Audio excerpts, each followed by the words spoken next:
back to the Beauty Inspires Beauty podcast. I'm your host, Jessica Burgio, and I have a super special guest. I feel like we could be soul sisters. Her name is Sarah Ordo. She is one of many, many things, and if I could list them all, we'd be here till tomorrow. But what's amazing is we know each other, but we don't know each other. So that through the power of social media, we can thank all of our girlfriends. We were just chatting about how many people we knew. And I was really excited to get her on the podcast to share her with you guys because she too has an amazing podcast. She's a self-published author. I believe it says 9 times. I can't read them all. I want to read them all. I want to get to them. That must mean you got something to say, which I always love a woman who is not afraid to speak her mind, and she uses the F word as much as I do. She has her own podcast. She is also a coach and also owns a beauty salon, which does what is your guys' your lash is a beauty bar, right? Yes, we are a beauty bar. So no actual hair. No actual hair. Okay. A lot of people don't know that. Welcome to the podcast. Yes, thank you. I'm so excited to be here. And yeah, I feel like we've been running in similar circles for so long. It was just bound to happen. Seriously. What's so cool is that sometimes I want to hate on social media, but this is when I'm like obsessed with it because you and I would have never met otherwise. Exactly. It's right. So cool. Yeah. And everybody wanted to crap on Zoom too. And I'm like, this is the way of the future. Old girls like me, you guys are going to get on the train or you're going to be left behind. So it's so true though. We had a podcast for a couple of years and she was just reiterating how important it is to apply this to your marketing for your business because it can help reach so many people you wouldn't normally be able to reach. Mm-hmm. And I'm still in the I need reassurance phase on I'm doing the right things. So thank you for reassuring me that starting this podcast is worth it. And yeah. So tell us a little bit about you. And I don't even know where to start because your story is so good. So I don't even know where to start. This is being recorded right now. We're in middle of September and you were in Detroit. So we were just talking about she's been open. Her salon's been able to be open since June. But what has the last couple of months been like for you? Let's just start there. We'll work our way back. Yeah. So the last couple of months, I signed on my first brick and mortar retail type space at the beginning of 2020, pre-COVID. Did not know this was all going to happen. So I literally signed on a space. I've had my business 24 Luxe Hair and Makeup since 2013. I've been in the beauty industry since about 2008. And I started the business in 2013. I didn't want to work in a salon traditional setting anymore. I personally didn't love the hair side of things. I wanted to do more makeup focused stuff anyways. So I started this business and was like, okay, let's do bridal because unfortunately in Detroit, unless you're at like a beauty counter or you're in retail, it's not like California or New York where people are just getting their makeup done on a regular basis. You know, it's not as many big events and things like that going on here in Michigan. So it was like, how do I get into a compartment of makeup that is going to be consistent, that I can actually make an income off of and survive and pay my bills? So bridal became that. It still obviously has kind of like a season because in Michigan we have winters. No one gets married here when it's snowing, clearly. But I had this business for years. We were completely mobile. So we did all bridal hair and makeup. I had a small team from when I started. It's grown over the years. And it got to a point that we were just doing everything on location. And sometimes we were even doing bridal trials out of my home, which we just very quickly outgrew that situation. As I got older, my husband's like, we're not running a beauty salon out of the house. Like, what are you doing? And I'm like, okay. So yeah, in 2020, I was like, okay, I think we're growing at the level now that we need space. We need a place, we need a home. So 2020 is the first time 24 Luxe became something more. We were no longer just a mobile bridal team. We opened a beauty bar in downtown Flat Rock, which is a suburb outside of Detroit. But since I am a licensed cosmetologist, I know all these girls in the beauty industry. We had all these other services we could utilize and do, and then also have a space for our bridal team. So at our beauty bar, we have a full brow bar. We do waxing, tinting, henna, lamination, all the things. We do spray tanning. We do eyelash extensions, microblading. We are now, which this is another loop, which I guess I'll wait and we can throw this one in. But so anyways, sign this lease. We're getting this beauty bar going. Great. We're doing our build out. We're getting everything ready. And then COVID happened. So needless to say, delayed the opening a little bit. I had a few meltdowns because basically, like, you know, I had money set aside to do this, but I also rely heavily on our wedding income every year. That's a huge amount of the business's income happens in the span of spring to fall. So we lost all of our income from March through pretty much August. I mean, I would say we had a few things here and there that still happened, like backyard weddings. Other than that, we lost all of our income for the year. So as you can imagine, there were a few meltdowns at my kitchen table where I was like, why is this happening right now? I just signed on a building. Like, I just put all this money in to build out furniture, like all these things, like, holy shit. I'm not a quitter though. I'm not that girl. So I was like, I'll fucking figure it out and I'll make it happen. So opened the beauty bar. We are in a old historic building in the downtown area, and it is actually an old firehouse. So it's a really cool building, really great character. It's connected to the business next door, and we are connected by a hallway with a bathroom. Totally unique. You like do not see a lot of things like that. So anyways, when we sign this lease, we tell the landlord, like, hey, if they ever leave next door in the future, like maybe down the road we would want to expand, take over that space, you know, that would be great. Cool. Awesome. Okay, so COVID happens. Finally, they're like June 15th, salons can take appointments. And I'm like, okay, grand opening, June 15th. Here we go. Like, we were waiting for it. Like, we were just waiting. Yeah, had a grand opening yet. Yeah, nothing. We couldn't even open. Like, we were like, what? We're just sitting here. Like, can we open now? What's happening? So we open literally the end of June. The landlord calls us and he's like, hey, guess what? They're leaving next door. And I'm like, are you effing kidding me? Like, now? Like, oh my God. So again, I had a slight panic moment, but I'm like, you know what? If we lose this opportunity, I don't know if we're going to get it back. So within 2 weeks of being open, we signed on for a secondary lease and a second build out and expansion. So now we have both buildings, which our second build out is still being finished right now. But that's also been a little crazy during COVID because now we're adding on new girls. We're going to have nails, shellac mani-pedis, CBD massages, facials, body waxing, all these new things. It also kind of opens up the opportunity for me to have, I host events here in the Detroit area called Her Best Fucking Brunch.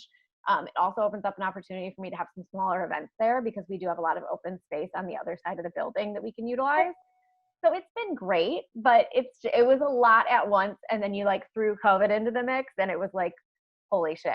So part of me, I mean, I'm super excited. Things have been going great. We've been so busy. I'm so grateful. We are blessed with incredible clients that have been so loyal to us. But at the same time, in the back of my head, there's always that, like, if we shut down again and I have a 2-part building now, like, holy shit, like, how is this going to go? So it's been a wild intro to having a brick and mortar. I'll say that. Hell yeah. That's like, if that's not thrown into the wolves, I don't know what is. Yeah, I too opened just in October, so I wasn't too far ahead of you. Yeah. And I don't know about you, but I wasn't given any sort of like leeway with the rent here. They didn't do much to help us at all. So it was like, get in where you fit in. Right. But luckily we did get some assistance, and that was helpful as far as like from government doing all that. Yeah. God, I hope those are forgiven.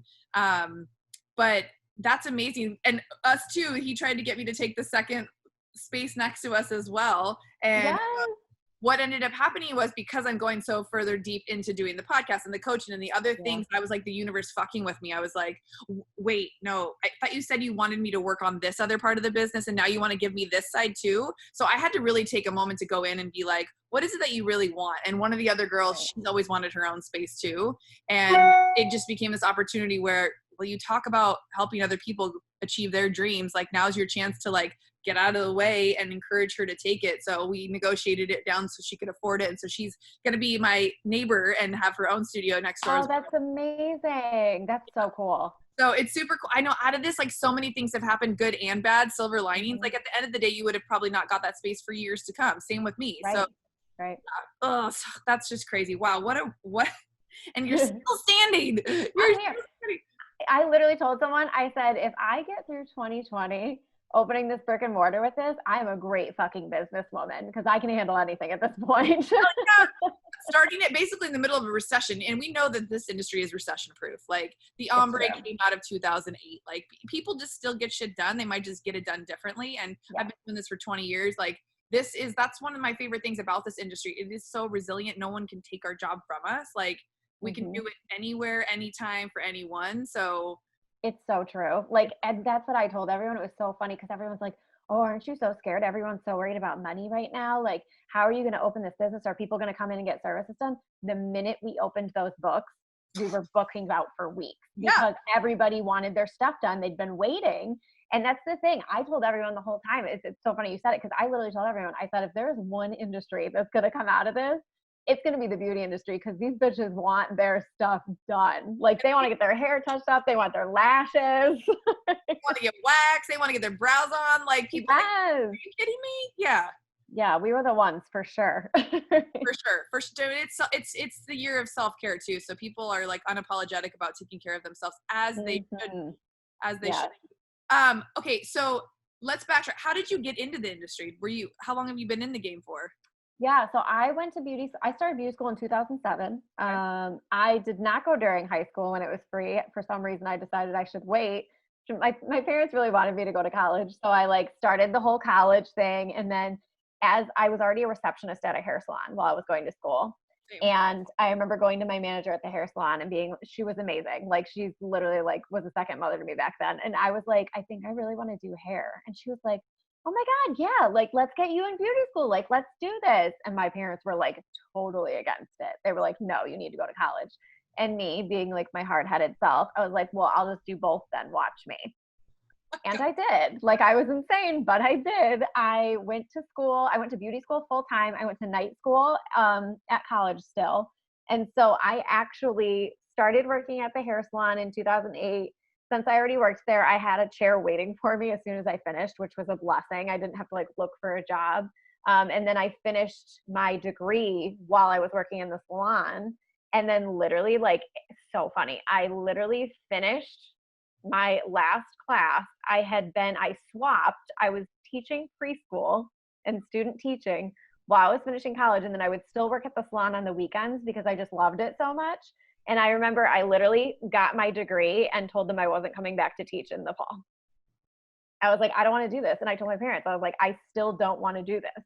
I still want to be in the beauty industry. I've been working 7 days a week to continue doing what I love. Like at that point, I'm a grown adult now. I was like, fuck this, I'm going back. So that was when I started. I left teaching, started my business 24 Lux in 2013. And that was where it all started. That's amazing. And I can account for some of the best coaches out there right now used to be teachers. And I think the way that you guys can compartmentalize, you can strategize, you can clearly articulate how to get someone to understand what you're trying to say. Like, and I think that's probably like knowing that work ethic that you had, that you were like, okay, I'll just do both. Like, who does that? Like I tried clearly. I wrote my mom this letter of like, I will finish college, but my whole plan was to do hair while I went to school to figure out what I wanted to do, because I never was told that this was a real job, that this was always looked at as like something to not be taken seriously, that you can't make a good living and all the things. So usually this is a question I ask towards the end, but we're in the middle of it. What is like a few myths or things about the industry that you feel should be like debunked or that are not true? Like, you know, don't look at this. They still, I think to this day, don't encourage their kids or people they know to go to beauty school. I think unless you have a setup, like I still feel it's like a weird thing. I agree. And I feel like it gets such a bad rep. Any job, if you don't have passion and drive, you're going to be shitty at. You're going to suck at, you're not going to excel at. And the same thing goes vice versa. If you're passionate and you have a lot of drive and you're willing to like chase after things you want to do, you can be successful. So that's kind of how I looked at it, because my parents obviously were like, you need to go to college, get a degree, something with benefits, 401k, like all this shit. But at the end of the day, I mean, I will say for a very long time, my dad, I think, took the longest to come around to it. Like, I remember him even saying to me one day, like, well, you think you'll ever get a real job with your degree again? And I was like, excuse me? Like, I'm pretty sure I live on my own and I'm paying all my bills. Like, what are you talking about? But I will say, I think a lot of it is that generation. I think a lot of it is the stereotype.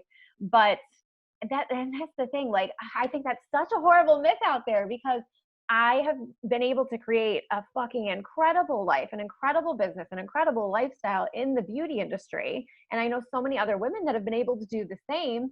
Yes, there are those people that might go to beauty school, not push themselves, not excel, maybe not build a clientele the same way. But I think it depends a lot more on the person, and it has a lot less to do with the industry.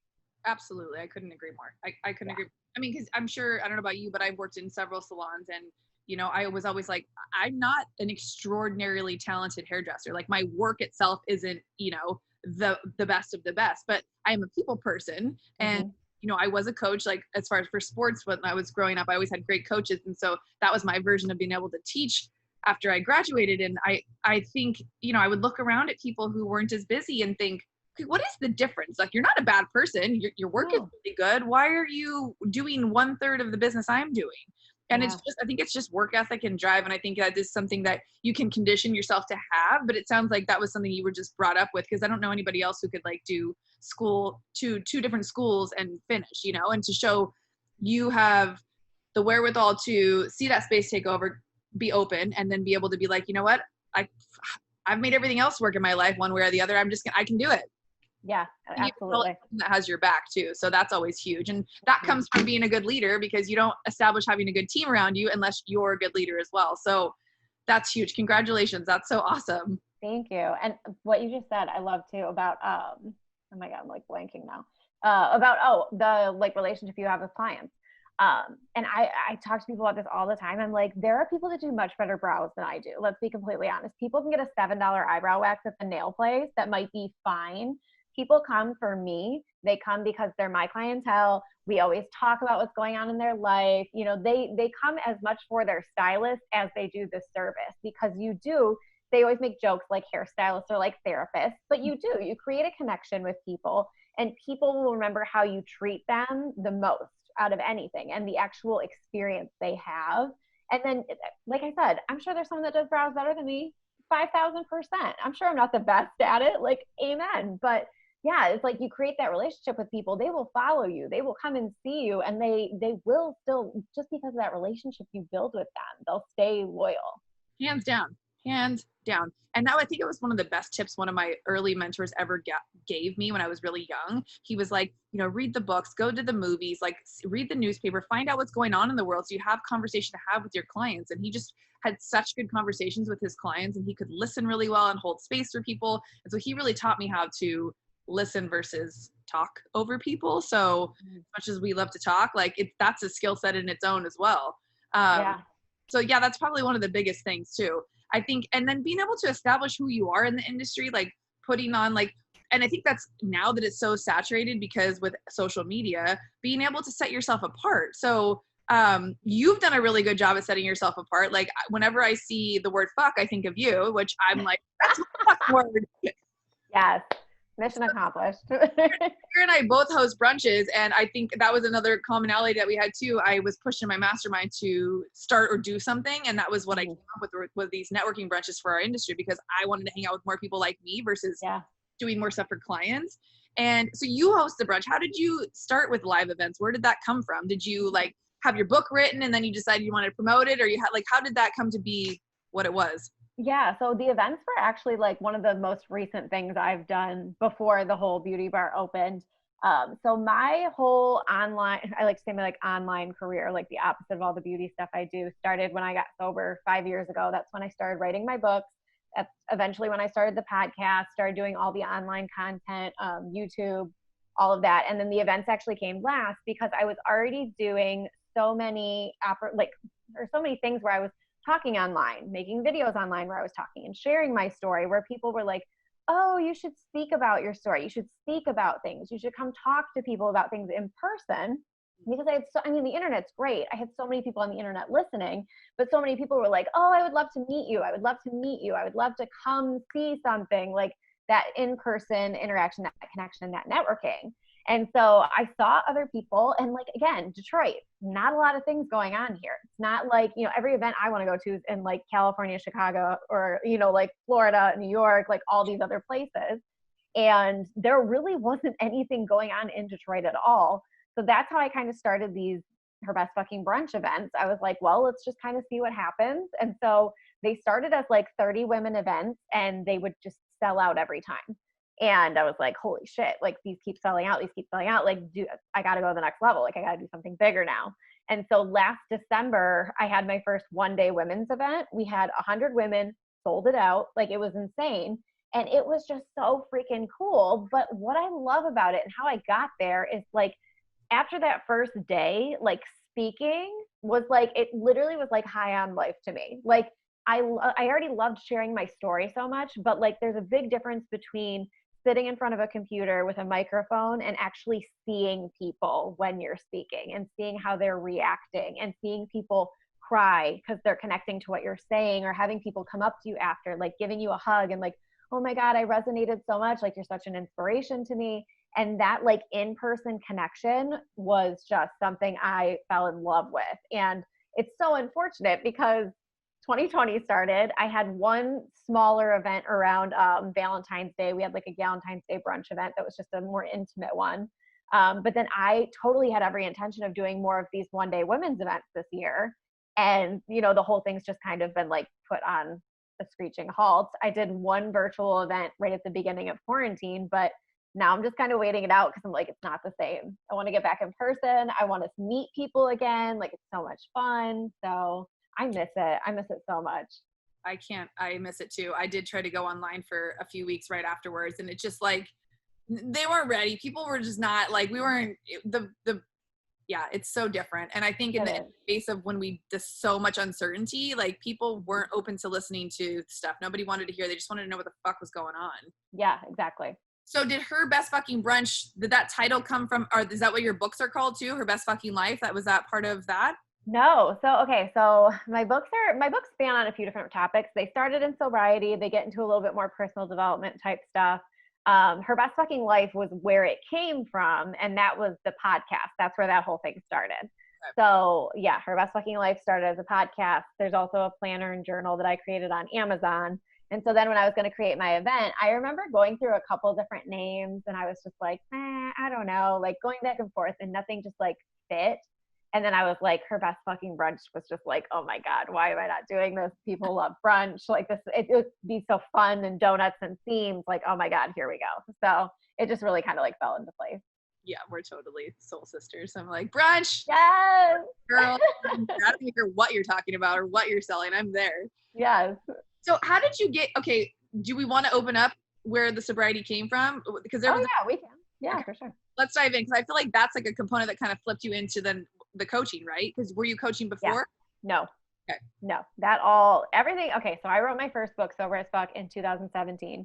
I was 2 years sober when I released it. I was a party girl, binger to the extreme. I didn't just have a drink. I blacked out every time I drank. Obviously got myself into a lot of dangerous, scary situations. Had a lot of experiences with like sexual assault, rape, being hospitalized, just complete disaster. I had no self-control. And it became very clear to me after I got sober, a lot of it was fueled by trauma and things from my past that I had never fully dealt with. I was totally using them as numbing tools, numbing mechanisms coping mechanisms to get through things. So it was like a very deep, like, I had to go through like a really deep healing journey, like more emotionally and mentally when I got sober. I realized very quickly that I was a binger, so I didn't have that daily dependence for alcohol. I could go all week without drinking, but then all weekend I'd be fucking smashed and functioning the next morning at 6 a.m. like nothing was wrong. So it was scary because I think for a lot of people, when they can drink that way, it almost keeps them that way longer because they don't have the daily dependence. They're not having withdrawals if they don't drink. They're not getting sick. So it's like, oh, I don't have a problem. I go all week without drinking. So I was like that, oh my gosh, from the time I was 13 pretty consistently until I got sober in 2007 or 2015 was when I got sober. And I ultimately got sober because I ended up in the hospital and almost lost my life. I overdosed on pills. I was blacked out drunk. I had to be hooked up to all these things. They thought I was going to go into cardiac arrest. Like, it was a very, very scary experience. And basically the doctors were just, I'm 5 feet tall. I'm a small girl. And they were like, we don't know how your body even pulled through this. You were completely shutting down. Like, do you understand what just happened? And I kind of like brushed it off when I left the hospital. Like, I was like, yeah, I know. Like, been here. Yeah. Okay. And then once it like reality really started setting in the next day, And I saw like, you know, like my mom for the first time, or people were like, I had all these messages. I had to respond to all these people and apologize because people thought I was dead. And people were like trying to figure out what was like, reaching out to people, trying to see where I was, what happened. Like people literally like thought I could have been dead, which was the weirdest, like shittiest feeling in the world to have to apologize to people for putting them in that position. Um, so I honestly, that was the last day I've ever had a drop of alcohol. I've been sober ever since that night that I ended up in the emergency room. And I just, yeah, I went on this relentless journey to create my best life. That was kind of where that all started. My second book, well, my first book was called Sober as Fuck. I put it out when I was 2 years sober. And then the book I started writing immediately after it was called Inner Bloom. And it was finding inner happiness and creating your best life was the subtitle. And it's so funny because now looking back, I'm like, I totally see where it's coming, you know, like the whole best life theme coming through. So yeah, that was really where it all started from. And then once I, you know, really got more spiritual and more, you know, started connecting and really like thinking about everything, it was like, holy shit, like I have a second chance. I have a second chance at life for a reason. I should probably be dead, you know, and to take that for granted would be ridiculous. It would be foolish of me, like how blessed I am to still be here. So from that day forward, I just kind of went on this mission to create my best life, share it with people, and help other people do the same. That's amazing. That is so amazing. What a story. I feel like when you do shit, you go hard. You're like, I'm all in. I'm like 0 to 100. Yeah. I love that. Well, and that's, you gotta look back at all the great people that have accomplished massive things. That's how they do it. You got to be able to like be fully committed. You're like, I'm drinking this weekend. I'm fucking drinking this weekend. Like drinking the whole bottle. Oh, and that's interesting because I've always been like one toe in stuff. So I'm always like, I have I don't know if it's a fear of commitment, but I'm almost the opposite where I'll be like one drink. Ooh, I don't like how I feel. I feel a little like out of control. I think I'm a control freak when it comes to that. So that keeps me from, I'm like, well, I don't know what's right. I have 2 more. So I'm not going to do that. Like, yeah. So it saved me in that department, but it's hindered me in other things. So, you know, I think that method is good for you because look what you've accomplished when you just say, fuck it, I'm going for it. Yeah, exactly. So awesome. So you have a mastermind that you host as well. Is that a coaching program that you have? Can you tell us? Yeah, so I ran a mastermind for 2020, like how convenient for the whole year of 2020. I was like, let's do this, girls. So it's actually been really cool because it's given me this core group of women that we do monthly coaching, and I have different guest coaches come in every month, and we do monthly like videos and stuff where we all like can ask questions and meet and connect. And honestly, it's been kind of a really great resource through 2020 because we had this like monthly meetup where everybody could talk about what was going on in the world and how they were feeling and, you know, all these important topics. So I have that. I also this year started doing some other areas of coaching. Since I've self-published all my books, I had a lot of people approaching me about how to self-publish. So I started Rebel Writing Academy in 2020 as well, where I started walking people through the self-publishing process with just a small group of women. It's a group coaching program. And then my most recent one was Her Best Fucking Life Coaching, which I did Her Best Fucking Life Academy, which was a 6-week program. But I'm just kind of like testing out all the programs this year to see which ones I love, which ones really do the most transformation. And I don't know, I'm kind of a winging it person. So I'm just kind of seeing like which ones have the most demand, when I want to run them, how frequently, and just kind of see how it all goes. Well, that's the theme right now. What do people need?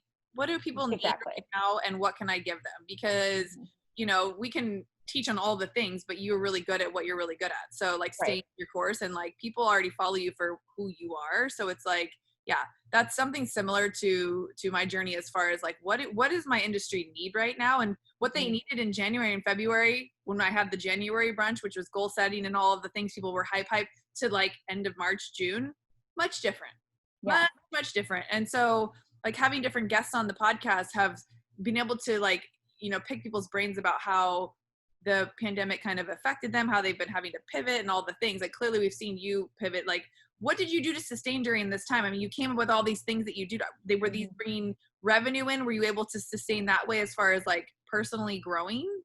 Yeah. So, I mean, it's crazy because I know a lot of people are like, oh, 2020, I'm on track to have like by far my biggest year yet, which is insane, but it just goes to show, you know, like pivoting, you know, really works. Because like, again, I did lose a huge chunk of our bridal income this year, which that normally is my largest income. And so it was like, okay, what do I do now? So, I did a few virtual online events. I did a lot of these academies and coaching online. And I mean, to be completely honest, they did bring in revenue for me to keep me going through those times.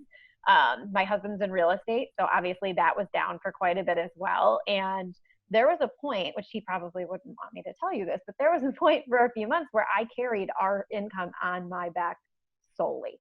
We weren't getting assistance at first because he wasn't getting any. And it was just like, okay, I was trying to get these loans. I hadn't gotten approved for anything yet. And that's the thing, by pivoting, I was literally able to carry our bills and our lifestyle without drastically changing it for several months on my own, which obviously made me feel like a badass bitch. But I was like, the pivot is real. Like and that's the thing. I feel like some people have that attitude in life and some people just don't have that drive. But it was like, okay, I need to figure shit out and make it happen. How do I do this? I'm going to do it. Right. And went for it. That's huge, because that's what I feel like the feedback I was getting when I would look at the Zoom and I had, that group of girls on there, or there were a few guys too, was like, nobody had even thought about pivoting. No one had even considered other streams of revenue, probably because 99.9 of them still love doing hair, hadn't seen themselves as doing anything else ever. And while that's great, like when the pandemic kind of hit, I was like, oh, more time for me to work on all this other stuff I'd already started. So I was like a level energy 10 and everyone was like a 2. And I was like, okay, this isn't really matching up. I couldn't, like, you can't be like, hurry up and get here, because they hadn't done any of the pre-work. So like my goal with my program that I created was to help them reimagine, how else can you bring in other streams of revenue? What else are you good at? We're all good at other things. We could be fucking knitting pillows for all I care, but like, let that be a possibility for if and when you need it. Like, which kind of goes against, back in the day, they would say, if you want to be really good at something, you got to focus only on that. Well, that's true.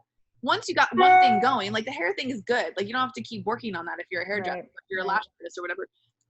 But what else are you good at? Can you teach someone how you got there? Like you with the book, like people were coming to you, but sometimes you don't need people coming at you asking. You can ask around too. That's the power of social media, like we were saying at the beginning of this. So that's through the course I create. I'm like, how can I get you thinking bigger about expansion? Because even if when you don't think you need it, you can add that stream of revenue in. Like, let's go. Who doesn't want an extra stream of revenue? That's the thing. It's like, who doesn't want multiple streams of income? I am the biggest fucking cheerleader for passive income. Like my books, like a lot of the stuff I do, like I write a book once, I never have to do it again. And it's done. And like a lot of people, I don't think realize that. Like, yeah, I post about it, but like, I literally have 9 things on Amazon that are done that I never have to do anything on again. And they bring me income every single month, like consistent, good income. Like that's insane. But I feel like that was so telling of so many people during the pandemic, because it was like, you saw these people like you and I that are pivoting and are like, okay, how can I do this? How do I change? How do I roll with the punches here? How can I make this the best situation? And then there were people sitting there like, I'm not getting unemployment. I'm not getting this. I can't work. And just sitting. And it was like, oh my God. And you saw these people that were willing to pivot and try new things and try, how do I do this? How do I do this? And there was a lot of people that just like sat with it. But I think, I'm like, not to be like, I don't want to bash anyone, but like, I feel like that's how a lot of people are in life in general too. Like similarly, if they're like that in their career, if you don't like something about your life, if you're unhappy about something, a lot of people that are more pivotty have figured out how to make it better, how to change it, how to up level. And then the people that just sit in things are the people that tend to just take life as it comes. Right. Well, the saying that, it's easier to eat this shit sandwich because I already know what it tastes like than to try the other sandwich because it might taste worse. Right. And everyone has a massive fear of failure, which I think probably you and I have that same fear, but the only difference is I'm willing to fail fast and hard and get up and be like, what did I learn? How can I and just keep going. Like failure's the greatest teacher. Literally the greatest teacher is failure and redirection and all of those things. Amen. Yeah. I love all that. Okay. So what do you love most about this industry? Is it connecting with people, or like, what is it for you that keeps you, from the time you were the receptionist to now? Yeah. I honestly, I feel like I love the connections with women. Like I love the beauty industry. It's always fun. It's always creative. It's always, innovative and things like that. But I think I honestly just like love the connection with people. And that was one thing, like, cause when I started the brick and mortar, I had been like, here's another thing I did. I had worked at Ulta part-time for 7 years doing eyebrows, like Wow. while I was building everything to be stable. That was my only like stable paycheck. And it was really hard for me to leave Ulta, and people would laugh. They were like, you are literally doing all of these things and you're still working at Ulta 1 day a week. Like I literally worked 1 day a week because I didn't want to leave. And I was just like, I love my clients and I love the people there. And I loved it. Like I didn't want to leave, but I knew I was getting to a point that like I had to, because I was doing way too much. And that was honestly what pushed me to open the brick and mortar. Like I did not have this idea last year to open this place at all, like zero. And once I left Ulta, within a couple of weeks, people were like, can I come to your house? Can you do my brows at your house? And I was like, no. And I was like, what am I going to do with all these people? And like all of a sudden I was like, I don't want to lose my clients. Like I love my clients and I love having these women in my life that, you know, have always shared their stories with me and I know what's happening. And so that was like the biggest push for me. And it's so funny because I went from working at Ulta 1 day a week. I had my weddings. And then otherwise I worked at home though, doing all my online stuff. You know, I could work from home. Yeah. Right. So I was very comfortable working from home most of the week, you know, not getting ready most days, just kind of like doing whatever I wanted. And I noticed as soon as I didn't have Ulta consistently 1 day a week, like my morale even kind of dropped a little bit because I missed that interaction with women in person. And as soon as we opened the beauty bar and I had that again, like I could tell a difference in my mood on a daily basis, like 5,000%, because I loved that connection and interaction I was having with people on a regular basis again. So crazy. I didn't know where you were going to go with that story, because that's something back in 20 years and even opening my own space, I still question, like, because there's so many other things I want to work on. Yeah.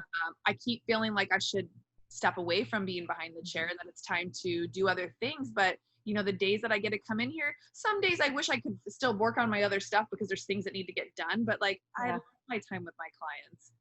I just love it. I only do 2 days a week right now. And yeah, I feel like I've had, from the moment I joined that mastermind, I was in like 2 years ago, that was the thing I had said. I wanted to stop being behind the chair. And I just didn't want to, I just don't want to be stuck in a situation where I was trading time for money.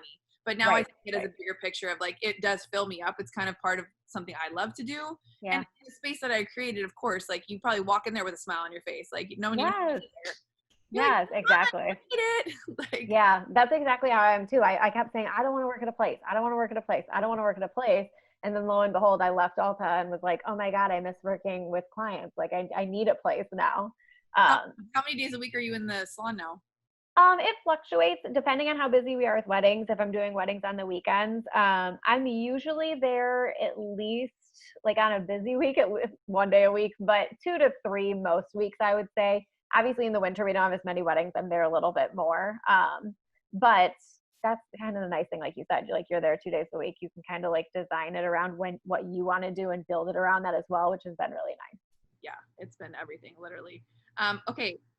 So I always like to play like, wouldn't it be cool? Because I feel like it's like stupid idea time, which I stole from Chris, who stole from someone else. But is there anything else left for you to do? I mean, one of the things that's said about you actually, which is a friend of ours, Brandy, she goes, you know what she's really good at? She just seems like she can balance everything. I mean, I watch her and she's home and she's like all happily cooking her husband dinner. Like, who does that? I was like, I love it. I'm all, they must not have kids. I'm like, no. Not yet, no. I still enjoy cooking a leisurely dinner while you sip, on a kombucha or something. I'm like, right. That's so funny. That was a big compliment she gave, that you seem to balance all of your things well. I thrive well in chaos. I've always said that. I can handle a lot. I can balance a lot. Literally, like today, I've got like interviews all day. I'm literally like cleaning my office in between, doing laundry, getting groceries delivered. Like that's just how I am. I've always got like 14,000 things going. I freaking love it, because I always thought I was crazy for doing that to myself. No, it's perfect. Okay. It works. You know what, people? You find your crazy soul sisters and you just tell them it's okay. That's amen. So is there anything else? Like what would be your, wouldn't it be gosh. Or what's your big stupid idea that you want to share with us? And I hate because I think they should be big, audacious, amazing that you can just put in the universe. Yeah. One that I've said already. I've put it out there before, but I'm still very open to it happening. I think about it from time to time. We have, so like my events, obviously I want to do more events in the future post-COVID when we can again. And I remember telling someone we have a theater in downtown Detroit where there's a lot of like shows, plays, bands. Like it's a very old, like, oh my God, it's gorgeous inside, huge.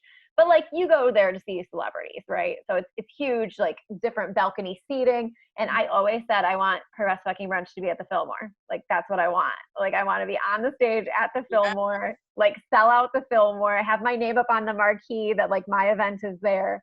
I put that out in the universe like several times in the last year. And I'm like, dude, here we go. What else would look better in a lit up sign that's something that says Sarah Ordo's her best fucking brunch? I know. I'm like, would they put the F word up on it? I'm not, let them put the asterisk. Like you do it on like there. Yeah, I think with the asterisk, I think that'd be good. Yeah, yeah. Everybody should come wearing their favorite F word shirts or whatever. Yes. I was says F across it. I'll wear that. Yeah, love it. It would be perfect. Happen. I can see that happening. Oh yeah, I say it all the time. I'm like, it's gotta happen. No one's doing it. It's gotta happen. And I think now is a better time than any because people want to go to shit. So if you need help promoting, let me know. That's what we do. Amen. Yeah. You'll hear like a year, you'll hear me promoting it. Side note to anybody listening who has a big scary idea, make sure you only tell those ideas to people who are going to enforce the belief that you can create it. Do not share your big ideas with your mom if she's a hater on all things other than what she believes in. Like my mom is an amazing human, like amazing. And, you know, the salon wasn't her first choice for me and a lot of other things in my life. But you got to do your own shit, but you want to make sure you share your goals and dreams with people who are going to back you up and help you figure it out. That sounds like a crazy fucking idea. What time do you want me there? Like that kind of friend. Absolutely. It's so true, though, because, yeah, you're either going to have people cheer you on or tell you you're nuts. Yeah. And where do you think you're going to go if everyone's like, you're crazy? That's not going to work. You're not going to do it. And then the next week, you're going to see someone else doing it. That's the thing. Okay, so what can we give some people some takeaways because you've created so much? So if you guys are interested in self-publishing any sort of book, article, anything, it sounds like Sarah has a course you could jump in on. What about hosting an event? Where does someone even start if they want to have an in-person live event? Even if it's 5 people or 10 people, like where does someone even start? Honestly, for me, it was like, this is crazy. I would just jump in and find a venue. And I was like, here we go. Like, because I feel like once I took that first step, then I was like, okay, now we're in. Like, we're moving. In the game. But yeah, there was a lot of times I wouldn't even have all the details planned and I would already announce it and start selling tickets.